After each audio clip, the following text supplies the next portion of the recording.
Today's question is using a menu-driven program, and we'll be using switch case, and we are going to find the sum of the series, and two series are already given over here. You can see two series, and you can see the series, and it is going to n terms, and but the program will be using function and return the sum to the main function.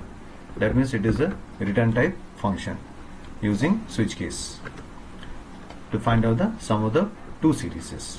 And you know very well the program always starts from the main function, and this is the main function. Program starts from here, main function, and I need some variables, so I declared some variables over here which will be used in the program. And as it is a menu-driven program, we need a menu, and menu is displayed over here, and the first menu is A, series 1, second menu is B, series 2, and to come out of the program, that I have taken C to come out of the program, that is exit out of the program. Now it will ask you to enter the choice. So choice in CH I have taken the variable, so let us say we have entered the character A, and also it will ask you for the last term, because in the question you would have seen in the top of the question n terms. So how many terms the loop is going to move to calculate the sum of the series. Now that you have to give in the variable n. Now let us say n is 5, and you are given the choice as A, so switch is going to match the data you have entered, that is A over here, and switch A, so it will take you to case A. So once you are taken to case A, you will go to the next line, and as it is return type program, return type function, so there is a variable called sum1 which will be getting back a return value from the function definition from the function series 1, and series 1 is also having a parameter, that is n, and n just now we are given 5. So what will happen, this series 1, it will try to be searched. So program will try to search where series 1 is, and it will find it over here in the function definition series 1, and n will pass its value to num. So n was having 5, so num will also get the value 5. So as is 5 now, and enter the body of the function series 1, and I have declared this series 1 as float. Why float? Because if you see the sum of the series, there is some division going on. 1 divided by 8, 4, 1 divided by 8, 1 divided by 12. So naturally you are going to get a decimal number, a floating number. So the answer will be returned in float, a decimal number. So I need some variables declared over here, and I am using a for loop over here, int I is equal to 1. So 1 less than num, that is n, 5. It is true, it will enter the body, so it is getting divided over here, 1 divided by 4, 1 divided by 4. So I will give you 1 from here, and DE will give you 4 from here. So you got the first division, that is 1 divided by 4, it gets divided, and as it is a type conversion explicit, so I am using a float type conversion data. So whatever is getting divided, it will be stored in the variable div in the form of a floating number, and this de variable will be incremented by 4, because after 4 there is 8, 4 plus 4 8, after 8 there is 12, 8 plus 4 12, and once it has been incremented by 4, it will go to sum, because sum is the one which has to be calculated for this particular series. So once the sum has been added to the div, the program is going back to the for loop again to the update, and as it has to move for 5 times, the loop will go for 5 times, move for 5 times, do the division, do the increment, do the sum, and will come out after once all the 5 terms has been completed. So once 5 times has been completed, it will return the value of s, that is sum, which is got calculated over here. So it will return the value s to the main function as said in the question, and it will return to give it to someone. because we started from here. So someone will get the value from S, and you will display the sum of the series 1 is sum, and break. Program gets over. Now as you are running the program again, and this time you are given the choice over here as B, and N you are given as 5 again. Choice is B, lowercase b, and N is 5.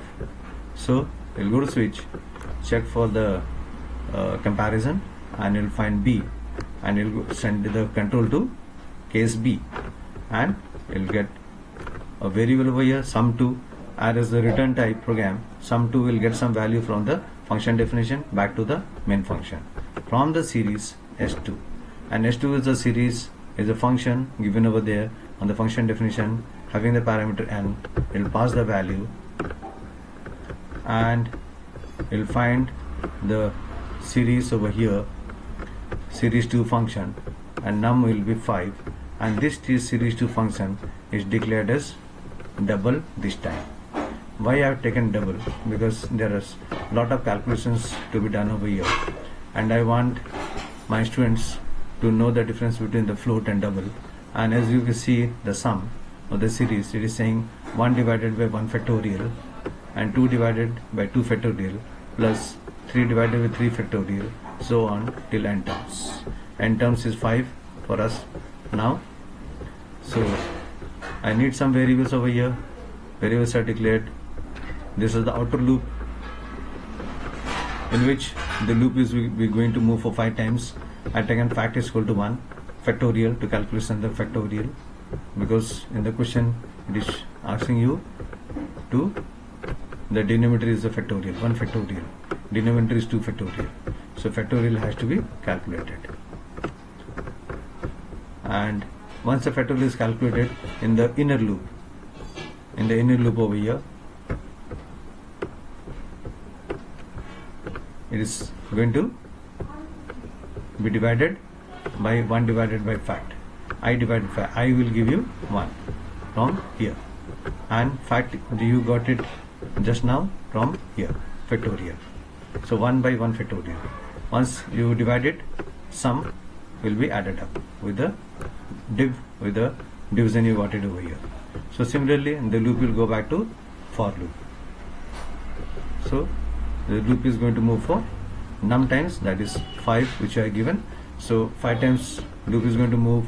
Inner loop will also calculate the factorial, do the division, do the calculation, sum plus, and once the loop is over for the 5 times, the value will be returned by the variable s, and it will return it to the main function, and we started from sum2, so that value s will be giving its value to sum2 over here, because we did this program just now, and then it will be displayed, and then break. Program is over.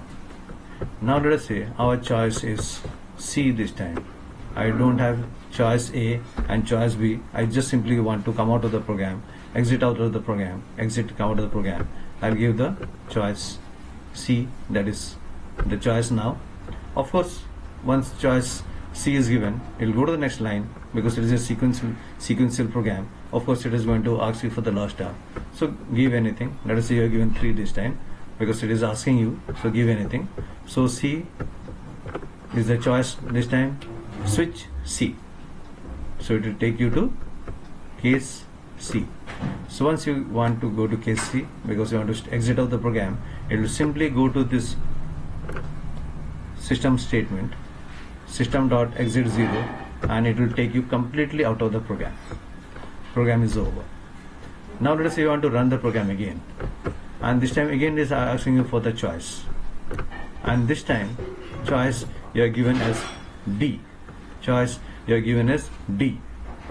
So D will ask you for the last term, as it is a sequential program. Once from here it will come back to this line, and will check over here in the switch condition and switch D. D is not matching with A, D is not matching with case B, D is not matching with case C, so it will go and take you to default, as there is no case called D. there is no case called D. So it will take you to the default and it will tell you system.print you have entered a wrong choice because you don't have choice called D, and it will simply come out of the program. I'll show you the output now. What I have to do is I'll give a click on compile over here and it is compiling. Can you see the bottom of the screen? It says no syntax error. That means there is no error in the program. I'll show you the output now.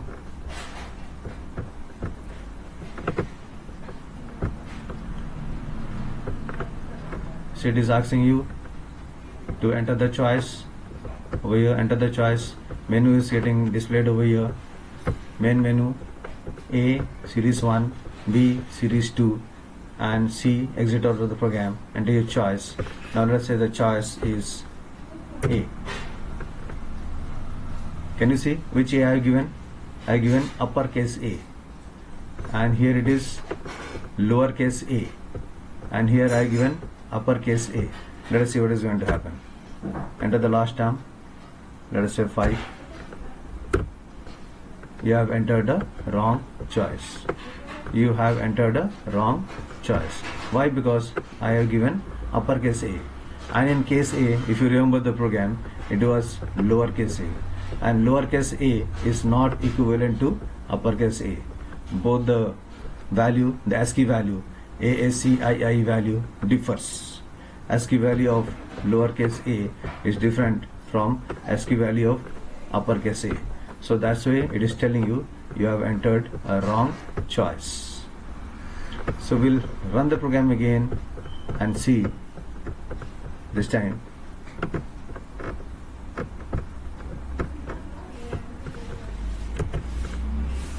Menu is displayed A, B, C, and I am entering the value data lowercase a. If you see very clearly, it is lowercase a. Lowercase a, enter the last term 5 times. The loop should move series 1, that is case A, series 1. See, this is the answer. Sum of the series 1 is 1.25.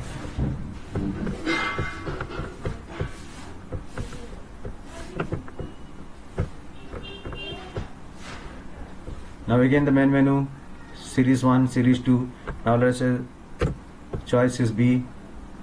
Enter the last term, let us say 5, enter, and sum of the series of the series 2 is 2.70s and the recurring 333. Why? Because I have taken a double. If you remember, the return type was in double of the series 2.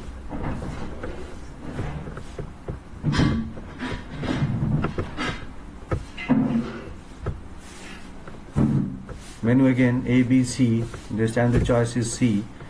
Exit out of the program. I want to exit out of the program from here. Okay. Enter. Last term. It is asking because it is a sequential program. Nothing happens. It's coming out of the program. Completely came out of the program.